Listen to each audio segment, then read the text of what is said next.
All right, joining me now here on the Matthew Filipowicz Show is Professor Lawrence Lessig. Professor Lessig is an author, an activist, and of course, a professor of law at Harvard Law School. His latest book is Republic Lost: How Money Corrupts Congress and a Plan to Stop It, all of which and more you can find at lessig.org. Professor Lessig, thank you so much for being on the show.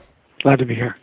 All right, so Professor, I'd like to start out by asking you to discuss one of the main points of Republic Lost, that being that as much damage as money in politics may do to any particular bill, the even larger damage comes in how the mere appearance of corruption destroys citizens' faith in democratic institutions. So tell us all about that.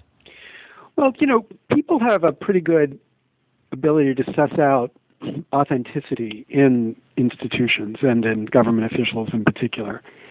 And I think what's happened is that we've developed a political culture where nobody believes in the authenticity of our government. So as they see members of Congress and our president and candidates for president spending an insane amount of time raising money, and not just raising money in the abstract, but raising money from particular kinds of people, from the tiniest slice of the 1%, it becomes increasingly difficult for people to believe that that tiny fraction of the 1% doesn't have an enormous influence on what, in fact, government policy will be.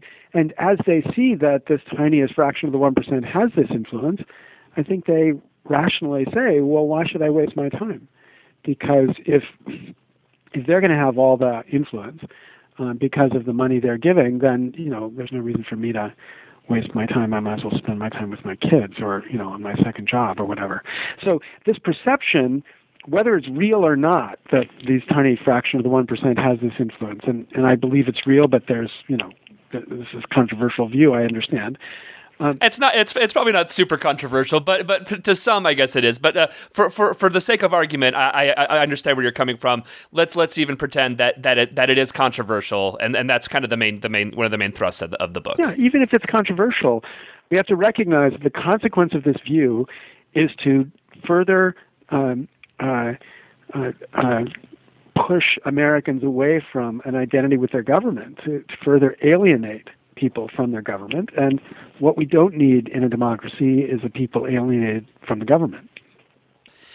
Another thing you argue is that a good deal of this corruption that you and I both agree exists deeply within our political system, a lot of it is technically legal, which is even it's even harder to look at when a lot of what's being done, which is so clearly corrupt, is actually technically legal. Discuss that a bit. Yeah, in fact, I would go further. I would say everything I'm talking about is legal. I'm sure there is illegal corruption in our government, but I'm also sure not much, and nothing like what it was 100 years ago, and so.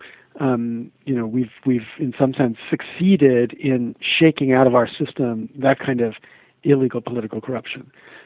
But what we've replaced it with is a kind of legal corruption, which might in fact be worse, or at least in certain contexts certainly is worse, because it's more open, it has less shame associated with it. Indeed, if it's legal, indeed constitutionally protected, then people are open about the way in which they participated in it, and they're increasingly proud of it. So, members of Congress who are successful at raising astronomical amounts of money, Max Baucus in the Democratic Party or Mitch McConnell in the Republican Party, they're proud of their capacity to leverage their influence into campaign cash. And so when you have that kind of open embrace of the corrupting influence of this system, then the actual harm that it does, I think, is potentially much greater, and in this case, certainly is much greater.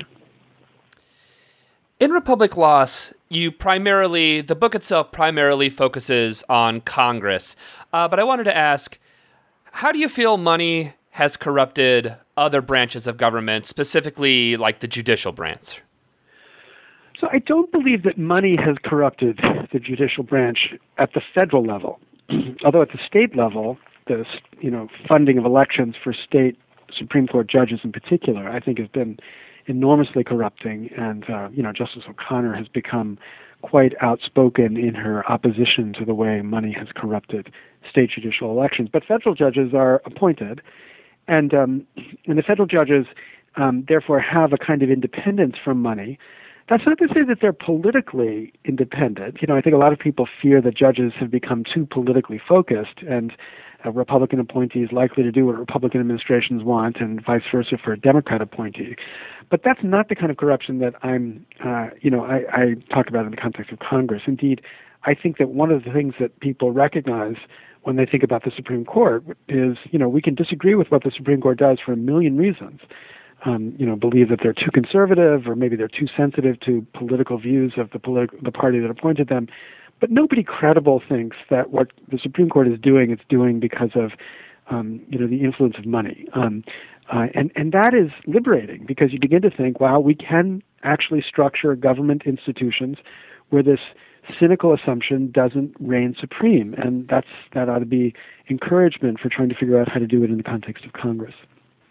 But do you think, if you look, I just looked to one example, just the most recent example, because I don't know if I necessarily agree even with the federal level, and I would like them to be. But if you look back on the healthcare ruling case, clearly, in my opinion, Justice Thomas should have recused himself because of his wife's dealings and making of a great deal of money within the healthcare industry. I mean, his wife made a good deal, millions of dollars working for the healthcare industry. And to me, that it does actually sort of parallel, even if it's not corrupt, to me, that is an example where it certainly appears that the corruption is there. I think there's no doubt that example in particular made it easier for people to try to paint the institution of Congress, the court, in a way which I, personally believe is an unfair characterization of the court. So that's to say, I think there's a good reason for Justice Thomas to behave differently from the way he did behave, if what he's concerned about is the integrity of the Supreme Court. I fear that too many in the Supreme Court have become so removed from, society.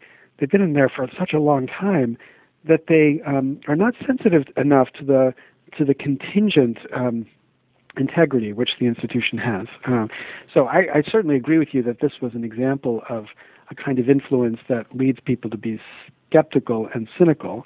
But because I think there's a difference between people legitimately being skeptical and cynical and actually the influence itself, I don't think there actually is that influence in the context of this court.